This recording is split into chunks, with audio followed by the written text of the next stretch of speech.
Oh my God! It's really connected. Hoy! Eto, may lumabas. Hi everyone! Welcome to my channel. So for today's vlog ay mag-unboxing tayo ng chanin! Ano ba to? inPods 12. Ayan, inPods 12. Nabili ko to sa Shopee. Tag 258 pesos. Tapos, no shipping fee. Kaya 258 pesos ko lang talaga siya nabili. Yun nga, free shipping fee. So, ayan. Ayan, ganyan lang siya. Tapos, last year ko pa siya actually na-order. Pero, ngayon lang siya dumating after 4 months. Ayan, dumating din siya sa wakas. So, akala ko, hindi na talaga siya darating. Kaya, nag-order ako ng ibang ganito sa ibang shop. Pero hanggang ngayon, ay wala pa din nadating. Nauna pa to. Ayun. Baka 4 months din siya bago dumating. So, ito na nga. If buksan nyo yung plastic na pinaglalagyan is ganito lang yung makikita nyo. Pero, naka-bubble wrap naman siya. Pero, yung bubble wrap niya is walang kahit anong scotch tape na nakalagay. Ganyan lang. And then, ito na. Box na agad. Tapos, hindi rin siya naka-sealed. Then, ayan. Meron siyang iba-ibang color. Meron siyang black.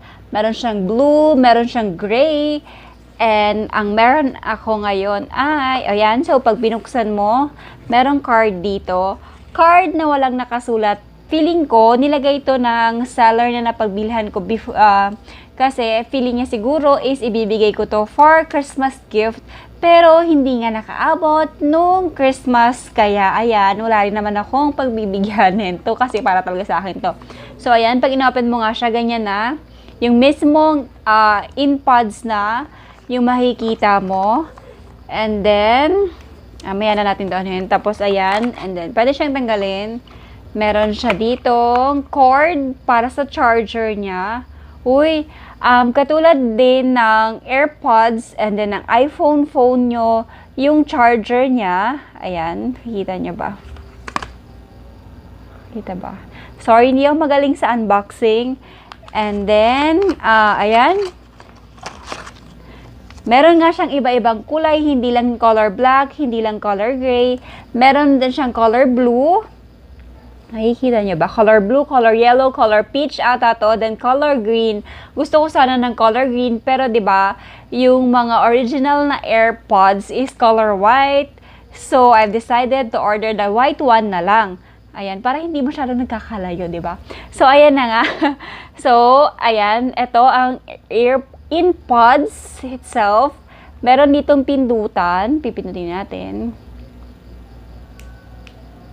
Oh, ayan, umilaw siya. And then, sabi, napanood ko sa YouTube, hindi kasi ako nagbabasa ng instruction. I-connect lang siya sa, if meron kayong iPhone, i-connect siya sa Bluetooth ng iPhone. Tama ba? Inopen ko yung Bluetooth ng iPhone ko. And then, at alam nyo ba, ang kinaganda nito, pwede siya sa Android. Wala kayong iPhone, ayan, pwede nyo siyang gamitin sa Android phone nyo, kahit anong Android phone, as long as na compatible siguro sila. And then, tatanggalin na lang natin to. Oh my God. So, ayan, tatanggalin natin. Oh my God! It's really connected. Hoy! Eto, may lumabas na, no? Ayan. Connect natin. AirPods. Wow! AirPods. Connecting. Ay, ayun. Ang isa, ayun. 95% ang ito. Bakit? Magkaiba ba to? Hindi ko sure ha. Pero ito is, ayun, may nakalagay. Papakita ko na lang sa inyo. Ayan. Ito is 95%. Tapos, ito is 100% pa. May gamit pala to. Actually, hindi ko talaga, sabi ko nga, hindi ko talaga alam. And then, done. O, diba? Katulad siya ng original na iPhone, na AirPods. Na pag binuksan mo yung okay na ba yun? Oy, ganito may ayun. Ay.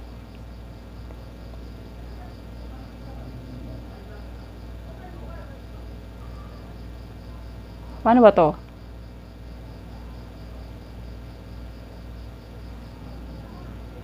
Ay, cancel. So, ayan. Oh, it's working naman. Tingnan natin sa settings kung anong name niya. Bluetooth. Ito is, itong i12 yung nakalagay doon sa Bluetooth connection na nakakonect sa aking phone. Paano ba to? Alam ko, sorry, hindi talaga ako magaling sa... Ayun. Hello? Charot. Ayun, hindi talaga ako magaling sa unboxing, kaya pagpasensyahan nyo na. Well, anyway, ayun. Feeling ko naman worth it naman yung 258 pesos ko. Both are working naman. And then, super nice siya. Kasi if meron kayong original na AirPods, hindi naman sila masyadong nagkakalayo doon sa AirPods na original dito sa inPods lang. inPods 12 to.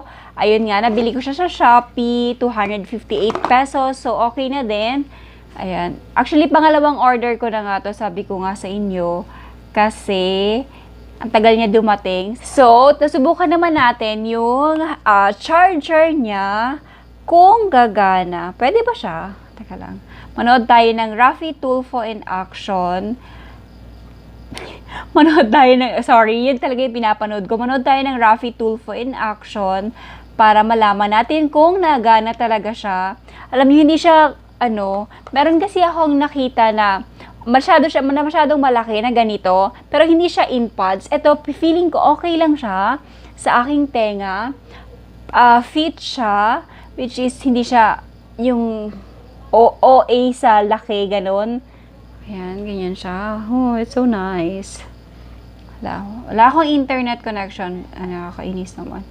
Tatawagan ko na lang yung aking asawa na natutulog. If nagwo-work yung number ko na lang na isa. Wait lang. Tatawagan ko yung mama ko. iPhone. Ano ba to? Calling. Audio.